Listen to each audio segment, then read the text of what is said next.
Okay, so just a quick rundown on how the old man Mongoose, the green machine's going, the green goose. So I've made some changes.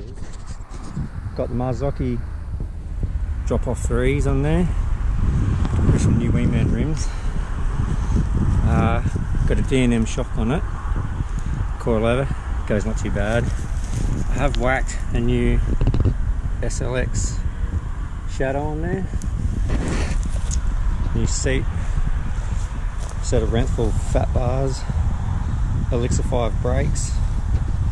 It goes alright. Minion DHR.